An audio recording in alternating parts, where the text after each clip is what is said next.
My channel. നമുക്കിന്നൊരു chicken breast വെച്ചിട്ട് അധികം എണ്ണ ഉപയോഗിക്കാൻ നമുക്കൊരു സംഭവം ഉണ്ടാക്കാം. അതിൽ കൂടെ ഒരു ഡിപ്പ് കൂടെ ഉണ്ടാക്കാം കേട്ടോ. അത് എങ്ങനെ ഉണ്ടാക്കണം നമുക്ക് നോക്കാം. ഇതാണ് നമ്മുടെ ചിക്കൻ ബ്രസ്റ്റ്.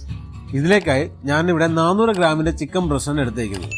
ഇതിനെ നമുക്ക് പതുക്കെ ഒന്ന് വരഞ്ഞു കൊടുക്കാം. എന്നിട്ട് വരഞ്ഞെടുത്തതിന് ശേഷം നമുക്ക് അതിലേക്കായി 1 ടീസ്പൂൺ മുളക് പൊടി, 1/2 ടീസ്പൂൺ മഞ്ഞൾപ്പൊടി, 3/4 ടീസ്പൂൺ കുരുമുളക് പൊടി, കുറച്ച് ആവശ്യത്തിന് ഉപ്പ്, പിന്നെ കൊറിയാണ്ടർ ലീഫ് കട്ട് ചെയ്തത്, 2 ടീസ്പൂൺ യോഗട്ട്. ഇതിലേക്ക് 1 മുറി നാരങ്ങ നീരും കൂടെ മിക്സ് ചെയ്ത് നമുക്കിതിനൊന്ന് സെറ്റാക്കി എടുക്കാം.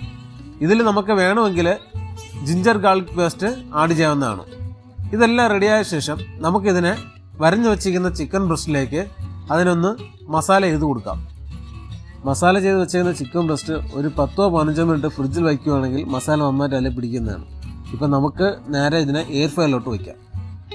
എയർ ഫ്രയർ വച്ച ശേഷം നമുക്ക് ആവശ്യത്തിനുള്ള എണ്ണ സ്പ്രേ ചെയ്ത് കൊടുക്കാം. ഞാനിവിടെ ഒലിവ് ഓയിലാണ് എടുത്തേക്കുന്നത്. വെളിച്ചെണ്ണ വേണമെങ്കിൽ വെളിച്ചെണ്ണ യൂസ് ചെയ്യാം.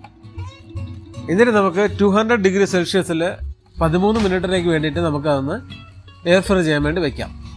നമുക്ക് ഡിപ്പ് റെഡിയാക്കാനായിട്ട് പാനിൽ എണ്ണ ചൂടായ ശേഷം ഒരു 10-15 ചെറിയ ഉള്ളി അതിലോട്ട് ഇട്ട് കൊടുത്ത് വഴറ്റിയെടുക്കാം.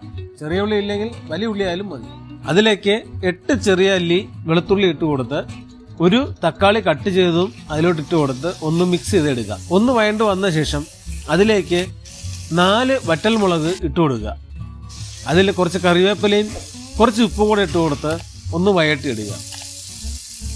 എല്ലാം ഒന്ന് വഴണ്ട് വന്ന ശേഷം അതിനെ ഒന്ന് തണുക്കാനായിട്ട് ഒരു ചെറിയൊരു പാനിലോട്ട് മാറ്റുക. എയർ ഫ്രയർ വെച്ചിട്ടുള്ള നമ്മുടെ ചിക്കൻ ബ്രസ്റ്റ് ഇപ്പോൾ ഹാഫ് ബോയിൽ ആയിട്ടുണ്ട്. നമുക്കത് തുറന്ന് അതിനെ മറിച്ചിട്ട് കൊടുക്കാം.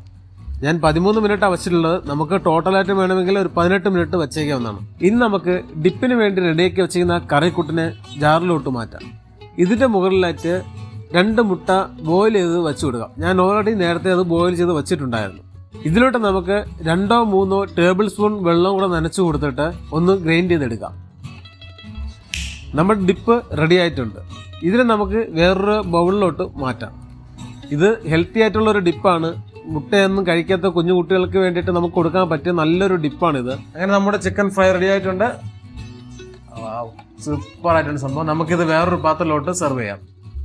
അങ്ങനെ ഫൈനലി നമ്മുടെ ജ്യൂസി ആയിട്ടുള്ള ചിക്കൻ ബ്രസ്റ്റ് റെഡി ആയിട്ടുണ്ട്. നമുക്കുണ്ടാക്കിയ ഡിപ്പ് കൂടെ അതിൻ്റെ അടുത്ത് വെച്ച് നമുക്ക് നോക്കാം. എന്നിട്ടൊന്ന് കഴിച്ച് നോക്കട്ടെ എങ്ങനെയാണെന്ന്.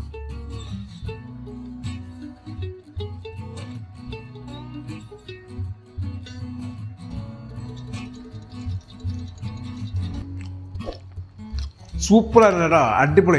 നിങ്ങൾ മസ്റ്റായിട്ടൊന്ന് ട്രൈ ചെയ്ത് നോക്കണം. ഈ വീഡിയോ നിങ്ങൾക്ക് ഇഷ്ടമായെങ്കിൽ ലൈക്ക് ചെയ്യാൻ മറക്കരുത്. നിങ്ങളെ കൂട്ടുകാർക്ക് വേണ്ടിയിട്ട് ഒന്ന് ഷെയർ ചെയ്ത് കൊടുക്കണം കേട്ടോ. ആ പുതിയ വീഡിയോ ആയിട്ട് അടുത്ത എപ്പിസോഡ് കാണാം. Thank you.